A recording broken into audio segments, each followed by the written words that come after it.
is Eric S. Beard, coming to you today just to say Happy New Year's and hope that this year be a whole lot better than last year. Not saying that last year was a bad one, but I always want every day to be better than yesterday. And with that being said, I'm going to discuss a few things with you about going through this New Year's, sticking to the plan, staying with your goal, and making sure you accomplish those New Year's resolutions. I normally don't set New Year's resolutions because most people don't stick to them. But this year, we're going to do something different. I'm going to make sure that you stick to and reach your goal. Why? Because I'm going to tell you how to execute them right now. First thing you have to do, if you want to change your life, better your situation, whether it's for yourself, for your children, for your relationship, for your job, whatever aspect of life you want to handle, moving forward in 2012, you can make it happen. And here's how. You first have to do one thing that is very essential. You have to love yourself. No more, no less. Loving yourself first will prove to be the most astonishing thing that you have ever done. When you can look in the mirror and say, I love who I am, as I am, how I am, today. Because you can't improve anything if you don't like it. If you don't like your car, you're not going to try to fix it up. If you don't like your house, you're not going to buy new furniture. All of those things, when you don't like them, you try to get new ones. Well, in this case, you're going to love yourself enough to improve on every part of your life. Every minute part that succumb you're going to improve.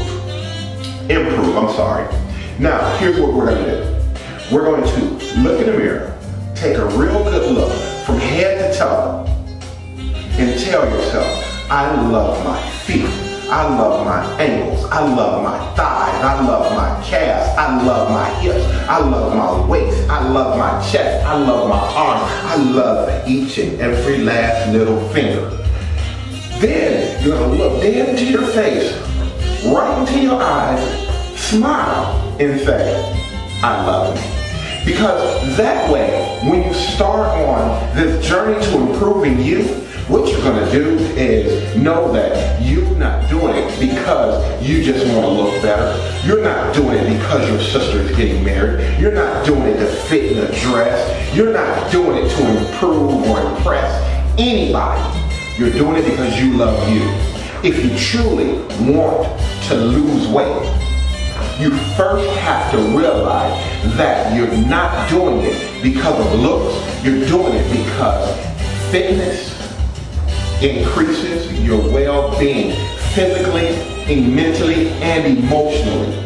So every time you go to eat right, exercise, no matter how grueling and how boring or whatever you may call it, every time you go to do it, you're doing it with a purpose, and the purpose is not superficial. All superficial things become unimportant at some time or another.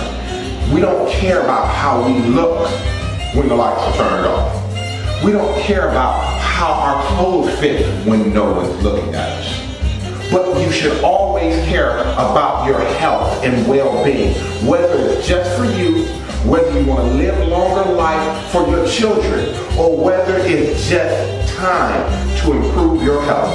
Take into consideration bad health causes unhappiness. Take into consideration not many people are laying in hospital beds happy. Take into consideration that for you to totally get everything out of life, you have to be healthy. You can't be sick and spending all this money that you're going to make for the school that you're going to. You can't be ill trying to be the president of a Fortune 500 company. It just doesn't happen. So what we're going to do is we're going to say, I love me. And now we're going to set forth efforts to do what it takes to improve you. Now, if it's your relationship that you're having a problem with and you want a better relationship, hey, you may even just want a relationship. Well, you first have to love you again. Because then you get to know you. Then you get to know what you need to do to make your relationship better or to make you a better person whole. So, take the time out to write a list of things that you don't like about you, that you heard other people say they don't like about you, that you are messing up in your life. Because if you're not doing the best for you, no one's going to do you any better. If you don't ever take you out to a nice restaurant, no one ever is going to want to do that. If you don't treat you well, no one's ever going to want to do that. So my concept is I will let nobody ever know that I'm going to eat a burger from the fast food restaurant. No one will ever know that. Simply because when they invite me out to dinner, they're going to invite me to dinner somewhere special. So that is what you need to do. I don't care about how much your purse costs or how much your shoes cost or what kind of rims you're driving around on, but I want you to do good things for you, show you that you love you, and everybody else will show you that they love you. That's the first step. The second step is to love everyone, to show that you love everyone. Because when you love everyone, then everyone loves you. When you like everybody, everybody likes you. When you like everybody, then the pickings is vast. When you like one person, that only one person may like you in return, and you may end up wasting some time liking that one person. But that's a whole nother story. So now that you know that you have to love you and treat you well, and you have to like and love and embrace others, take the time to do good to others, because others do good to you. And it bounces around. So when you treat people good, people treat you good, and you're surrounded by people who are constantly treating each other good. Try that. Now, whatever you do, don't get caught up around negative people ever. If they are not happy, if they are not willing to help other people and uplift and motivate you, how can you rely on them? And how can you be happy when you're getting a phone call every day saying, Eric, I don't even know how I'm going to deal with this. Well, when Eric answered that phone, he was smiling. By the time he got off, he was frowning and distraught. Not anymore. Eric's not going to answer the phone for the negative people. I keep positive people in my corner because when I'm feeling down, they never even get a chance to know it, because when I call them, hey, what's going on? They're so happy. Hey, what's going on? Hey, I've been meaning to call you and tell you, oh my God, so much exciting things have happened. Now I'm smiling. Now my bad day has turned into a good day simply because of you. If you ever have a problem with that, if you don't understand that concept, call me, because I only have positive things to say. And once I'm done talking to you, you're going to have positive things to say. If I can't get a smile on your face, there's no reason why we should be talking.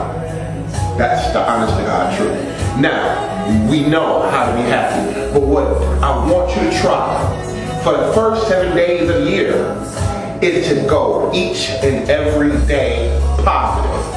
For 7 days, all negative thoughts, all negative people, all negative energy, erase. If you have a bad thought, just one bad thought, replace it with a good notion.